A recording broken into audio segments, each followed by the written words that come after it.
Donc nous voici pour ce dernier coup de projecteur de l'année à la librairie Tuard, où Mathieu va nous donner ses 3 coups de cœur de l'été, 3 livres, Mathieu, assez différents. Bonjour Mathieu. Premier livre que vous nous conseillez, on l'a devant les yeux, Jean-Paul Delfino, donc ça parlera peut-être à nos auditeurs. Il a notamment publié Assassin, où il donne sa version, petite enquête un peu historique sur la mort, romancée bien sûr, d'Émile Zola. Et là, son livre, c'est encore un roman historique qui, comme son nom l'indique, parce que Guyane avec un S, publié par Héloïse d'Ormesson, ça se passe en Guyane à la fin du 19e siècle. Donc on est sur l'histoire de 3 personnages. Donc Clara, jeune femme arrêtée à Paris pendant la Commune, et envoyée au couvent, le surnom affectueux donné au bagne pour les femmes en Guyane. L'histoire de Manet, jeune esclave qui fuit la terre de Brésil pour se rendre en Guyane et qui est fantasmée comme une terre de liberté. Et l'histoire de Alphonse de Saint-Lucien, donc fils d'une famille de parvenus, dilettante, et qui fuit ses créanciers. Et l'itinéraire de ces 3 personnages va se croiser dans les environs de Saint-Laurent-du-Maroni. Et on est vraiment dans un roman historique teinté de romans d'aventure qui va montrer autant les dérives de l'administration coloniale guyanaise que le quotidien des orpailleurs, le bagne. Donc vraiment dans une histoire riche et romanesque. Et ces 3 personnages, est-ce que vous pouvez développer un peu plus? Est-ce qu'ils se croisent? Est-ce qu'il leur arrive des choses? Le but n'étant pas de raconter toute l'histoire, mais de développer un petit peu. Alors ils se croisent, il y a notamment une relation très forte qui se construit entre Clara et Manet, parce qu'il y a ce côté entre la bagnarde qui va essayer finalement de fuir sa condition et l'esclave, donc des parallèles vont se faire inévitablement. Finalement ce Alphonse il arrive un peu comme un cheveu sur la soupe, c'est ce personnage qui n'a rien à voir avec les 2 autres, mais qui par finalement par la force des choses et des circonstances va se retrouver à devoir collaborer avec eux. Est-ce que c'est donc un roman d'aventure, une histoire d'amour, un roman policier? C'est quoi le fil rouge? Alors il y a de l'aventure, il y a de l'amour, mais on est surtout sur une quête de liberté. Le but, c'est qu'ils ont tous les 3 envie de s'évader? C'est ça. On va pas dire s'ils y arrivent, mais est-ce que c'est un roman plutôt sombre, plutôt positif?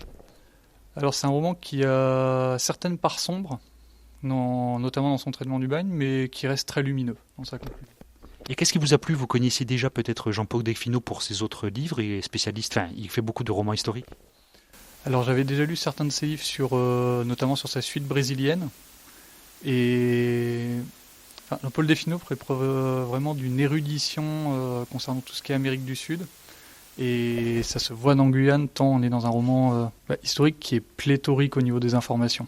Second livre, c'est Thomas Fersen, Dieu sur Terre, qui est publié par l'Iconoclaste, c'est ça? Donc Thomas Fersen, il est connu pour être un chanteur de, je ne sais pas comment on peut le classer, de variété. On est assez proche de Miossec, Cali, donc c'est un chanteur français de notre époque. Et là, il écrit son premier roman. Qu'est-ce qui vous a plu dans ce roman? Alors dans ce roman, ce qui m'a plu, c'est donc on retrouve dans ce premier roman tout le talent du chanteur Thomas Fersen. Talent de parolier. Talent de parolier et finalement de poète. Donc on est dans des chapitres très courts qui sont presque comme des petits poèmes. Et la ligne directrice, c'est le traitement de l'enfance et de l'adolescence de Thomas Fersen, de ce gamin qui a vécu dans l'ombre de son grand frère, donc surnommé par lui comme étant Dieu le Père. D'où le titre Dieu sur Terre. D'où le titre du livre. Et donc ça va être vraiment la construction finalement de l'individu Thomas Fersen, ses premières amours, son envie d'écrire, et également ses premières relations difficiles avec les femmes. Et tout ça avec un humour et un sens du phrasé qui est vraiment parlant. Là, Thomas Fersen, on est dans l'autobiographie, alors qu'à la base, il est connu pour avoir un peu créé son petit univers. Là, on est dans un univers parallèle, c'est pas non plus Guerre des Étoiles. On est vraiment dans l'autobiographie, où c'est de l'autobiographie, mais avec un regard un peu décalé, un peu humoristique.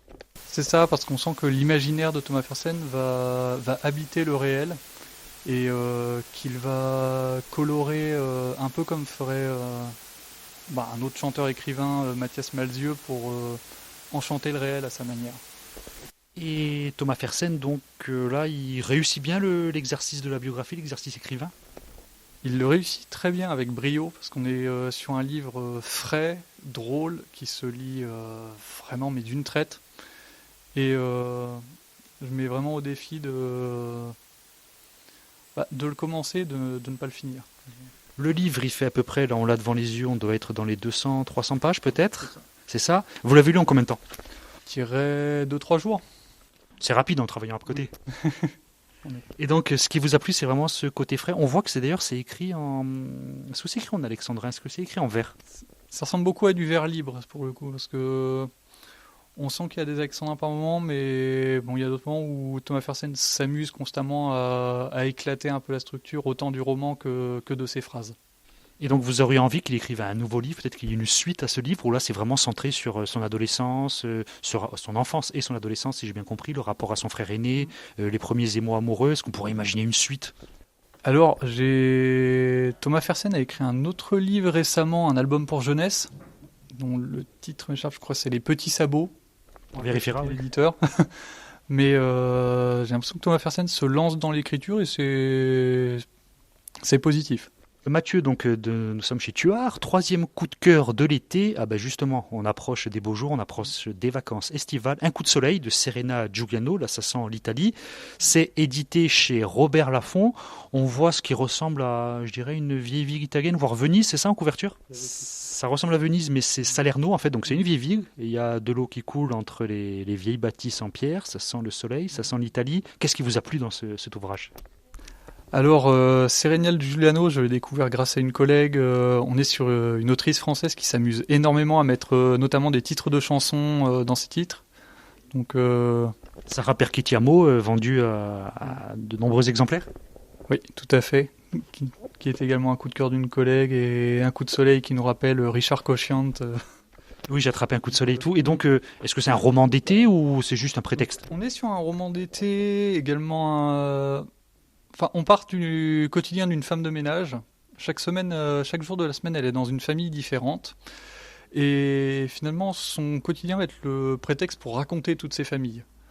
Le fantôme, ce client qui n'est jamais là quand elle vient. Une famille qui est un peu tout propre sur elle, mais qui a des secrets dans le placard. Et ça va être vraiment le récit des hauts et des bas de toute cette petite société de Salerno. Et par les yeux de cette femme de ménage. Et donc c'est frais, c'est plein d'humour. Est-ce qu'il y a un regard décalé par rapport au fait que justement c'est l'employé de ménage qui les regarde avec un regard un peu peut-être acerbe, un peu ironique au moins? Tout à fait. Mais ce qui surprend chez Giuliano, c'est que ce regard finalement n'est jamais condescendant ou franchement moqueur. Il y a presque quelque chose d'affectueux finalement d'être le témoin d'autres vies.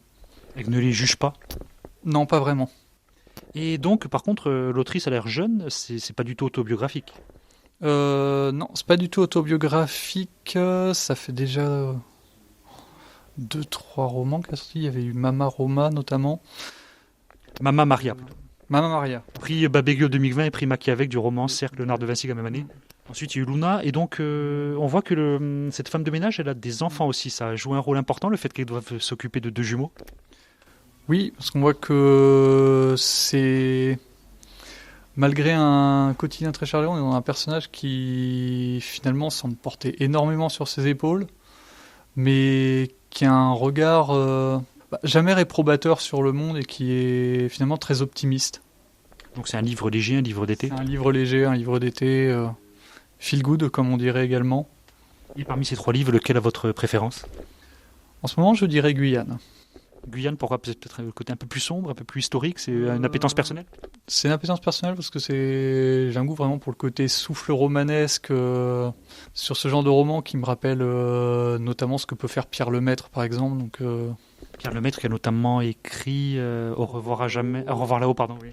Donc Au revoir là-haut, plus récemment sa 2e trilogie initiée par Le Grand Monde, donc sur les 30 Glorieuses.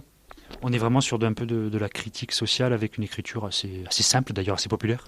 Oui, tout à fait. Où j'ai l'impression qu'on retrouvait ce qui faisait le charme de ces grands romans finalement du 19e, où on était dans les grandes fresques historiques avec des personnages vraiment à la Alexandre Dumas. Où on suit des fois des personnes sur plusieurs générations. Tout à fait. Donc ce côté saga qui est toujours plaisant. Donc nous étions avec Mathieu Tchituar qui nous a donné ses coups de cœur de l'été, donc Jean-Paul Delfino, Guyane avec un S, donc c'est aux éditions Héloïse d'Ormesson, Serena Giuliano, Un coup de soleil chez Robert Laffont et Thomas Fersen qui publie son premier roman Dieu sur Terre chez l'Iconoclaste. Merci Mathieu. Merci. Passez un bel été. Bel été à vous aussi.